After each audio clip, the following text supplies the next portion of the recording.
ধর্ষক যেখানে সারা বাংলায় খবর দে। We want justice. নার্সিং কলেজের শিক্ষার্থীরা আমরা চাই বাংলাদেশে শিথিল পরিস্থিতি হোক, আমরা নারীরা নিরাপদে রাস্তায় বের হতে পারি সন্ধ্যার পরে, এবং এখন বর্তমানে যে অবস্থা আমরা দিনের বেলাতেও নিরাপদ না। যেখানে 4 বছরের শিশুটি ধর্ষণ হচ্ছে সেখানে আমরা তো নিরাপদ থাকার প্রশ্নই আসে না। আমরা সরকারের কাছে এই দাবি রাখি, আজকে আমি বান্দরবান নার্সিং কলেজ থেকে আমি প্রত্যেকটা কলেজের হয়ে বলতে চাই, আমরা নারীরা একটু নিরাপদে হাঁটতে চাই, নিরাপদে বাঁচতে চাই। বাংলাদেশটা শুধু পুরুষের না, বরং নারী পুরুষ সমানের হোক।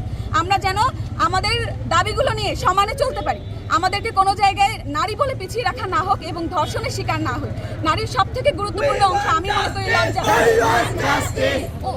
আমরা সেখান থেকে আমি প্রত্যেকটা মেয়ের হয়ে প্রতিনিধিত্ব করি, আমি জানি, আমি চাই আমরা নিরাপদে রাস্তায় হাঁটবো, নিরাপদে বাঁচবো, নিরাপদে বাংলাদেশের প্রতিনিধিত্ব করব। আমরা বাংলাদেশের প্রতিনিধি, বাংলাদেশের নাগরিক। ধর্ষকের ফাঁসি চাই, ধর্ষকের বিচার আমরা খুব গুরুতরভাবে খুব তাড়াতাড়ি চাই। 190 দিন 180 দিন কোনোভাবেই বিচার করার মতন উপযুক্ত সময় নেই। আমার মনে হয় যেহেতু প্রত্যেকটা অ্যালিগেশন এবং এভিডেন্স আছে, সেখানে 24 ঘন্টার মধ্যে আমরা বিচার চাই। ধর্ষকের বিচার 24 ঘন্টার মধ্যে হবে।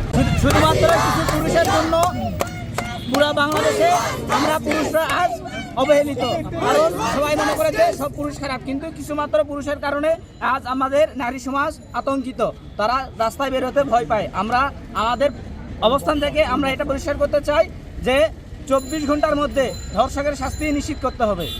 আমাদের দেশে বর্তমানে একটা ছোট বাচ্চা শিশু পর্যন্ত নিরাপদ না।